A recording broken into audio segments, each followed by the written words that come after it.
good afternoon, and a special greeting to our lecturer, Prof. Madan Dr. Suryati. My name is Nick at Chai BC253982, and I'll be kicking off Group 4's presentation on the principles of economics. So today, my team and I will be walking you through some fundamental concepts in both macroeconomics and macroeconomics.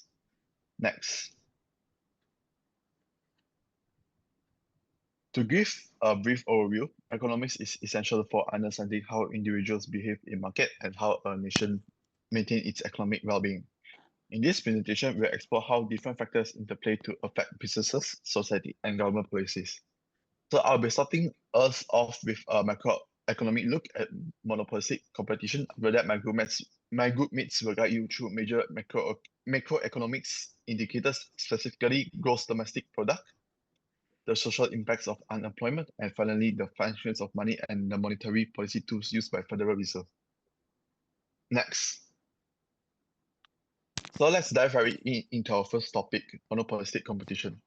So what is exactly monopolistic competition? It is defined as a market structure where a large number of companies compete against each other. There are four main characteristics that define this market. First, the market is made up of many competing firms. Because there are so many, each company holds a very small market share, meaning they have very little power to dictate the overall market price. Second, because individual market shares are small, so no single firm's action directly affect the others, which makes price collusion impossible. Third, firms compete fiercely not just on price, but on the quality of their products and their marketing strategies. And fourth, there are no barriers to entry, so which means the companies can not make an economic profit in the long run. Next. Now let's talk about product differentiation and demand. So product differentiation and demand is one of the most critical features of this market, as it acts as producing goods that are somewhat different from your competitors. Because products are differentiated, firms compete on three levels, which are quality, price, and marketing. So since these goods are not perfect substitutes for one another, each firm faces a downward sloping demand curve, which simply means that a firm has to make a strategy choice, like a trade-off between, like, for example, charging higher prices or offering better quality. Next. Last, let's talk about industry examples. So as there is such a high focus on differentiation, brand names, and advertising, monopolistic competition is highly visible in everyday consumer goods. So if you look around you, you'll see this market structure everywhere. For examples would be clothing, jewelry, sporting goods, and even computer and audio visual equipment. So that wraps up the macroeconomic behavior of firms. Now I'll pass the floor to my groupmate, which will start on talking on macroeconomic level, and he will discuss on gross domestic product. Okay, next. Hi everyone, my name is Tan Wei Kai and my matrix number is BC253975. I will present about the gross domestic product. So to start, let's look at the difference between nominal and real GDP. Nominal GDP use current market price, which means it can look like it's growing, even if we are producing the exact same amount of stuff just at higher price. The real GDP fixes this problem by using constant prices from a past base year. This isolates pure changes in volume, which is why agencies like DOSM use year-on-year real GDP to track true economic growth. So for the second, why do we need to use a base year? In the real world, inflation causes prices to shift all the time, making money an unreliable type measure. For example, if a country produces the same number of cars 2 years in a row, but prices double, nominal GDP would basically double. By picking a base year and looking its prices, economists can completely ignore price fluctuation and focus entirely on physical wealth. Next. So the calculation follows a very straightforward three-step process, which firstly, we gather the exact quantity of final goods made this year. Second, instead of using today's expensive prices, we look up their original prices from the base year. Finally, we multiply this year quantity by the base year's prices and add everything up to get the final real GDP figure. When comparing living standard over time, real GDP is much better than nominal GDP. A higher quality of life is driven by the tangible availability of actual goods per person, like food, car, and housing, not just holding more paper cash that is losing value. Real GDP stripped away the illusion of high prices so we can see the population through purchasing power and genuine prosperity. Next. Now let's talk about what GDP means. Well, it tracks former market activity. Well, it leave our it leave, it leave out major parts of life. First, it omit household production like unpaid cooking, cleaning, or childcare done by family members. Because no money changes hand in a formal market, its value is ignored. Second, it completely missed the underground economy where businesses or cash jobs hide transactions to avoid taxes, leaving no official government footprint. The third factor is leisure time. Having free time to relax, stay active, and be with loved ones clearly improve human welfare, but GDP cannot count it because it is not a commodity sold in a shop. Lastly, GDP ignores environmental quality. It functions as a neutral ledger that does not deduct point for pollution or cutting down forests. Ironically, if a natural disaster happens, the money spent cleaning it up actually makes GDP go up, completely ignoring the devastating cost to nature. This proves GDP is an incomplete measure of total well-being, and I will pass to next presenter.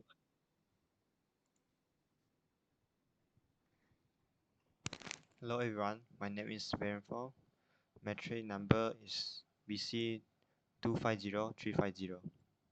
Okay, let's start with the why employment is such a serious problem. It creates a damaging chain reaction.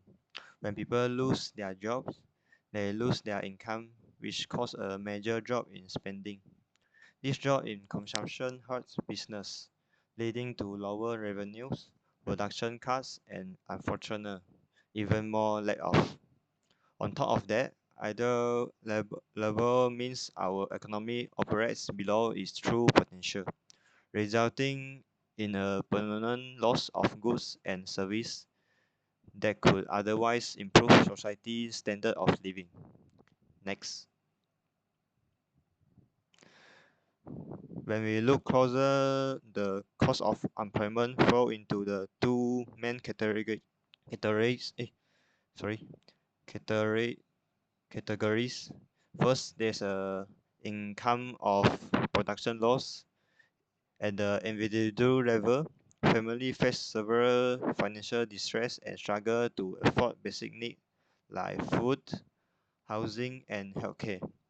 At the macroeconomy levels, the entire economy miss out on the value these workers would have created. Second, there is a heavy loss of human capital. Long-term unemployment causes professional skill to degrade, making it tough for workers to keep pace with new technology. They also lose touch with their professional networks, making it incredibly difficult to re-enter the labor markets. Next, to fix this problem, economists first need to measure them accurately using three standard definitions. First, we have a working age population.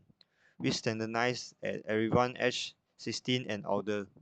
This group is split into two: those active in labor market and the non-labor force, which include full-time students, retires, stay-at-home parents, and discourage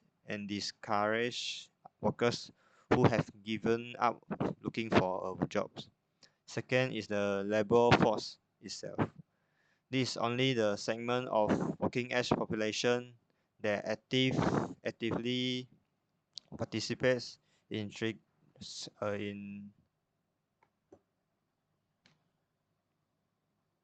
sorry, look to the in front slide.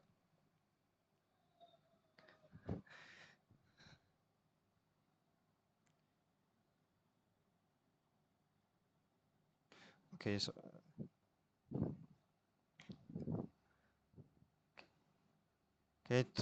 to measure this problem, economists use three specific definitions, which is working age population. Everyone need to age 16 and older. This include both active workers and the non-labor force, such as student, retires, and the stay-at-home parents. The second one is labor force. The segment actually participating in the market is strictly include only two groups, the employee and the unemployed. And the third one is unemployment. To officially count as unemployment, you must meet for four criteria situation. You must be at least 16, willing and able to work, unable to find a job, and actively job hunting in the past for 4 weeks. If you stop looking, you are excluded from the statistics entire. Okay, next. Okay, let's looking for the type of unemployment. Now look at the frictional unemployment. Frictional unemployment is a temporary and voluntary. It's a natural part of the healthy economy, occurring when people transition between jobs or enter a workforce, like a new college graduate taking a few months to find their first job. And next, look at the structural unemployment. It's a several or an involuntary. It's happen when economy shift, like technological process or change in consumer demand, create a mismatch between worker skill and employer needs. Worker must retrench or relocate to survive. A clear example is a cashiers being replaced by self-checkout terminals. Finally, we have the cyclical unemployment. This, which is tied direct to the business cycle. When the economy slows down, overall demand drops, forcing business to cut production and lay off staff.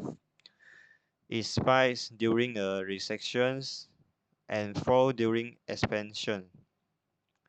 A prime example is a 180,000 aviation jobs lost in the 2020 when pandemic lockdown caused air travel demand to compress. Okay, I will pass to a next presentation. Thank you. All right. Hi everyone, my name is Yuwang Yi and my matrix number is BC252761. I will be presenting of my part, which is about money. Economics defines money by its utility and function, not by physical forms like cash or digital bank ledgers. According to Scrivage and the Richmond Fed 2024, money must have general acceptability to build trust and eliminate barter friction. If society loses confidence in the currency, liquidity vanishes, the division of labor collapse, and the entire system crashed back into an inefficient barter model. So let's look about to next part. So let's look about the core function of money. Money has four academic functions. First, it is a medium of exchange that acts as a trade intermediary and resolves the double constituents of wants. So this sentence is mentioned by Schoolwich 2024. Second, it's a unit of account providing a pricing benchmark. Also, this mentioned about DOC and Skinner 2017. Without it, pricing a laptop versus a crate of eggs will require thousands of chaotic ratios. Right? It is a store of value. It's a store of value to save purchasing power for the future, which requires low inflation. For it is a standard of deferred payment used to clear long-term liabilities and structure credit marks. So this about this point is mentioned by Gaia 2012. So now let's look about the next part, which is systematic inefficiency of the barter system. In contrast, the barter is highly inefficient. So is highly inefficient. Notes it strictly requires a double coincidence of one's both parties must have exactly what the other needs. Research by Starr shows the probability of the extreme low, causing unstructured research activity and high transaction frictions. Furthermore, butter lacks a unified value measure, leading to chaotic pricing across goods. Finally, because goods perish, it lacks a reliable store of values, surprising long-term credit and overall productivity. So now let's look about next slide. So this is our the final part, Federal Reserve monetary policy tools. Fine. So the Federal Reserve regulates interest rates using the ample reserve framework. The ceiling is the discount rate, which is the emergency borrowing cost for commercial banks. The floor is set by IORB, interest on reserve balances, and on RRP, which guarantee risk-free minimum returns for financial institutions. To keep market rates in the target range, the Fed use two operation tools: open market operation (OMO), buying government bonds, injects reserve to lower rates and stimulate the economy. Selling bonds withdraws funds to raise rates and curb inflation. So the second is reserve requirement. That is the legal deposit percentage bank must hold as bulk cash or at the Fed, lowering its expenses consumer credit while increasing its curbs credit expansions.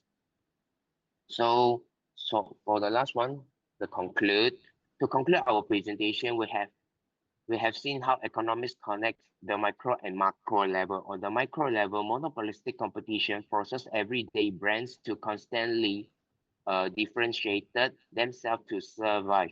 On the macro level, tracking real GDP gives us an honest look at our living standards. While managing unemployment is critical to preventing massive losses in national production. Finally, a trusted monetary system and the active policy tools of the Federal Reserve are what keep this entire economic engine stable. So thank you all of your listening today.